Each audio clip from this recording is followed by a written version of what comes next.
to therapy or any medicine is to heal the person, allow them to spread their wings on their own. Because you don't want to be their crutch.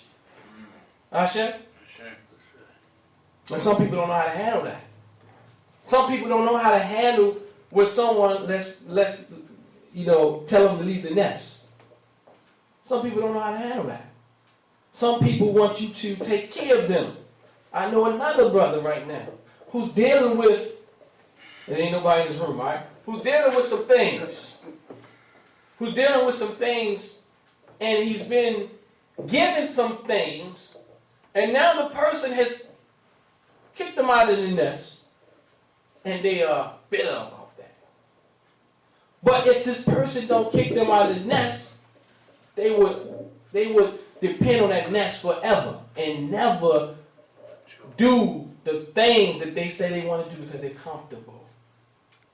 And this person can philosophically tell you this, but they cannot act on that they can philosophize about.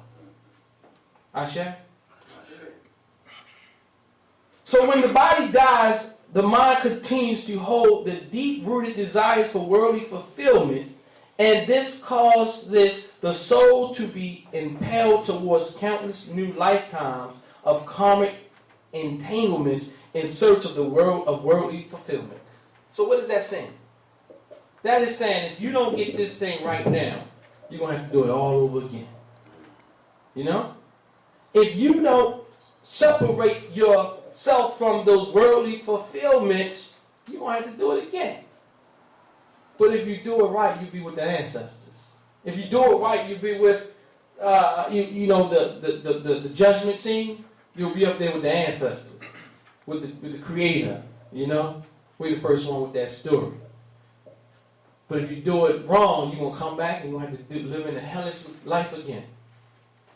Y'all with me? Yes, sir. I'm going slow because I want y'all to really be with me. I don't want you to fall asleep. Naima look like she about to, her eyes getting watery over there.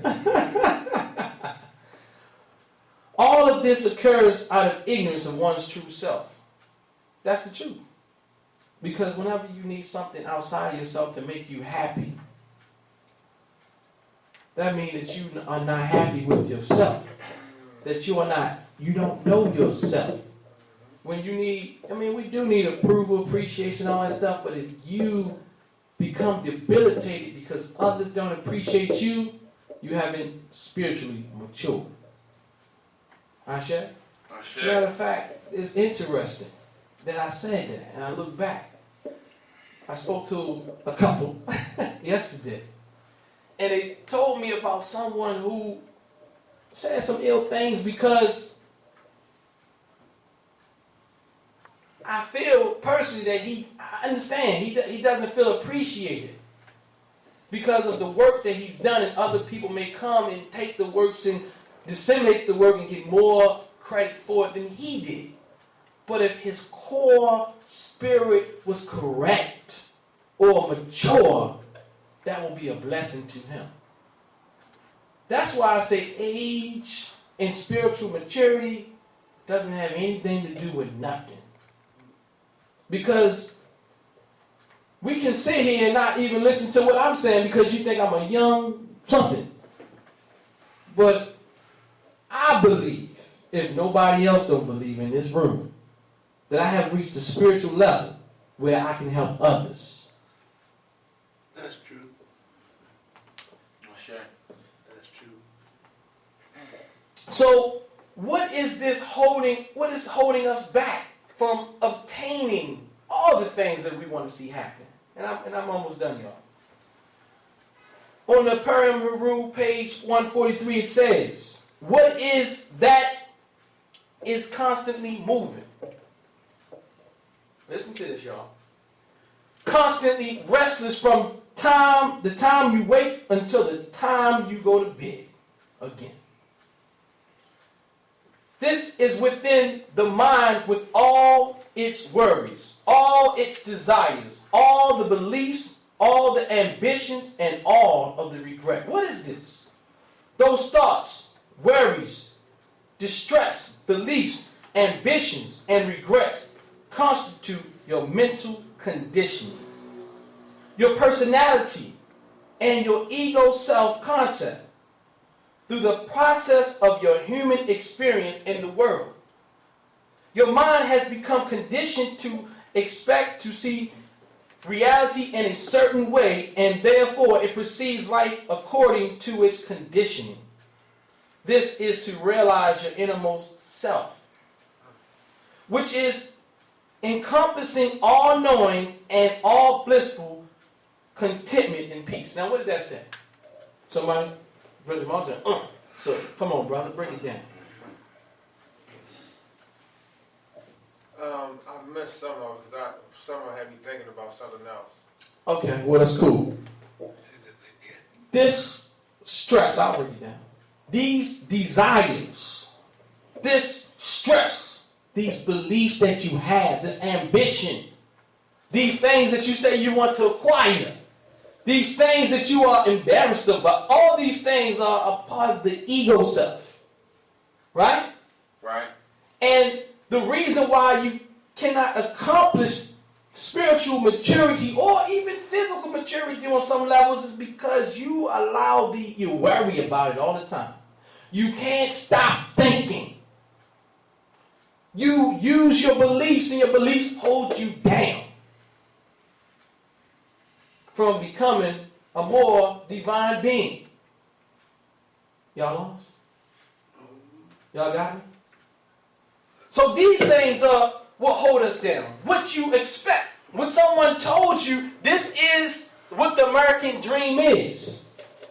You got to be honest with you. Many of us, even in this room, we fight with ourselves. We fight with ourselves, but some of us don't even want to fight. Because you know we like this American dream. We like the American dream. We done sold into it. But when you mature spiritually, you can begin to handle that and understand that. And then you know where you want to go in life. You know that if you really want what you say you want, you're going to have to give up the American dream. What do I mean by that? The American dream is to get a job. Go to school, get a job. What is it? Corey, somebody help me out.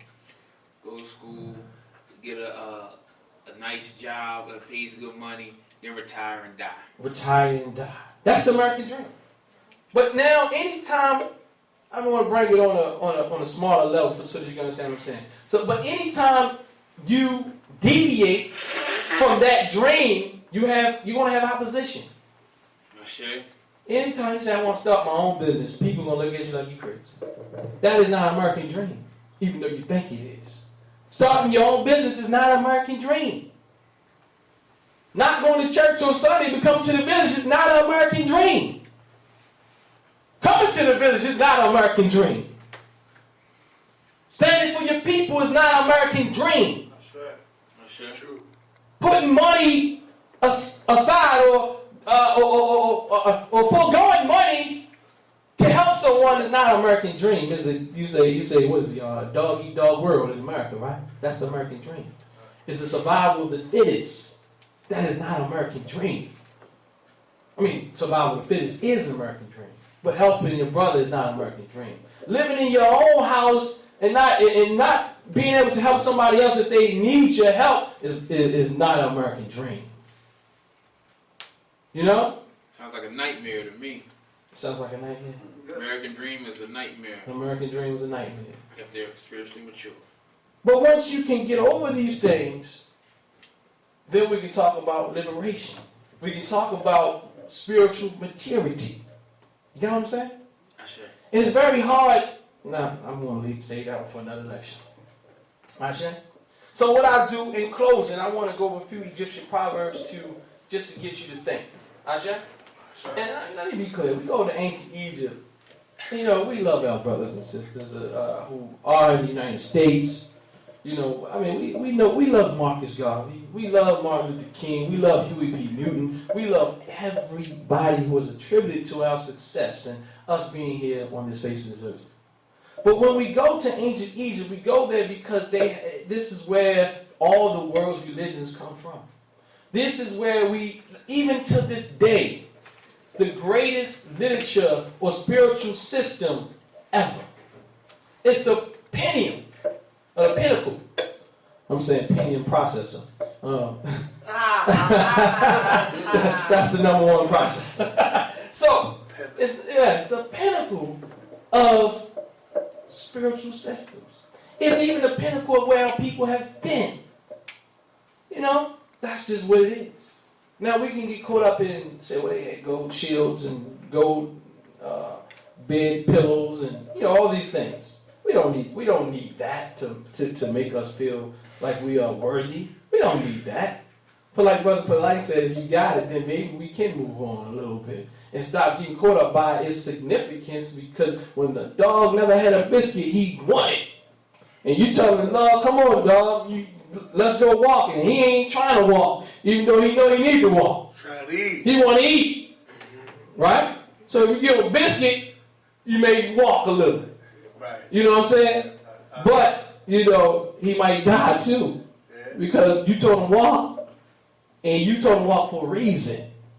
I'm shutting that one down. You told him walk for a reason. He didn't know a goddamn car was coming, because he was looking at that biscuit. Did I shut that one down? Sorry. So, an Egyptian proverb is the visible world is ephemeral. Ephemeral. The visible world is ephemeral, meaning lasting a very short time. The spirit world is forever. Yep. Gain strength from this, since nothing can destroy you. Come on. Can you talk about that? Does that sound good? But when you truly know that this existence, as you see it, is just temporary, and the spirit lasts forever, you will get over your worldly fears. You will stop saying, I can't do that. You would stop that. You would learn to operate in the conditions that you are in. You know, I was thinking about something today. I was thinking about even, now don't get me twisted and don't take it out of context, but even the poorest person in the United States many times live a better life than those in other countries. They still have certain things that others don't have. So what I'm saying is, a lot of us say we want to go back to what we want to go back to, but really, if you really have to think about it, I don't think you are trying to move to the remotest part of Africa. I don't think so.